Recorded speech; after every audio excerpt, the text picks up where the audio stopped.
พี่น้องจบลงแล้วสิ้นสุดลงแล้วกับการปิดฤดูกาลของหมอลำเสียงอีสานพี่น้องเอ๋ย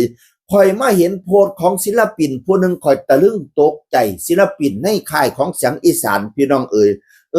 ไซโยปรินไซโยปรินไซโยปรินพี่น้องเอ๋ยเล่าบอกว่าฤดูกาลนี้เราอยู่ถึง4คณะมาจบฤดูกาลที่เสียงอีสานไซโยปิ่นแม้อยู่ต้องว่า4คณะปีเดียวนะพี่น้องเอ๋ยขอบคุณทุกคำขึ้นที่แสนอบอุ่นบนเวทีเสียงอีสานปิดฤดูกาลกับเสียงอีสานปีแรกขอบคุณพ่อแม่ที่คอยซัพพอร์ตเสมอมากครับทั้งเวทีทั้งออนไลน์ทุกก้าวที่จะก้าวต่อไปข้างหน้าขอบอกตรงๆว่าเพราะทุกคนจริงๆถึงเดินได้เต็มก้าว1 ปีกับหมอลำที่ยังไม่เต็มฤดูกาลสักวงมันเหนื่อยมากๆ1ฤดูกาล4 วงเมื่อยมากๆ1ฤดูกาล4 วงที่ขึ้นมาแทบจะร้องไห้กดดันสะสมความเครียดมาจนทั้งปีจนไม่กล้าตัดสินใจก้าวไปตรงไหนเลยแต่ก็จบฤดูกาลกับเสียงอีสานได้อย่างสมบูรณ์แบบขอบคุณ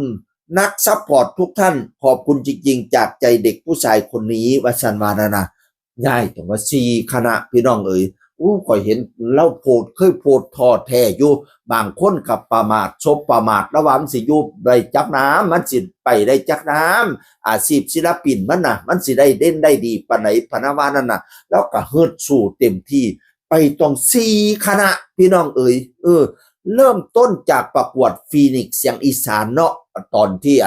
อาจารย์เอกจักรพัฒน์เข้ามาบริหารเพิ่นก็มีการประกวดฟีนิกซ์เสียงอีสาน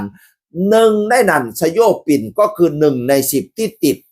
ฟีนิกซ์เสียงอีสานหลังจากเพิ่นประกวดแล้วเพิ่นก็เป็นทีมงานของฟีนิกซ์เสียงอีสานที่อยู่ในคณะเสียงอีสานอยู่พี่น้องเอ๋ยน้อยบ่ทันโดนอาจารย์เอกจักรพัฒน์ก็แยกตัวออกมาทีมงานฟีนิกซ์เสียงอีสานบางคนก็มาตั้งเป็นอาจารย์ก็มาตั้งเป็นบัลลังก์อีสานบัลลังก์อีสานก็เดินสายไประยะหนึ่งระยะหนึ่งก็ยวบไปพี่น้องเอ๋ยหลังจากยวบไปปุ๊บบ่ทันได้พอฤดูกาลดิแล้วก็ไปขึ้นต่อปทุมราชกีตศิลป์ปทุมราชกีตศิลป์นี่แยกออกมาจากหนูพันวิเศษศิลป์พี่น้องเอ๋ยไปบ่ทันใดก็รู้สึกว่าสิมีข่าวดราม่าในจักหน่อยเนาะตอนนั้นก็ได้สยบปิ่นก็ออกมาจากปทุมราชกีตศิลป์กลับมาอยู่เสียงอีสานอีก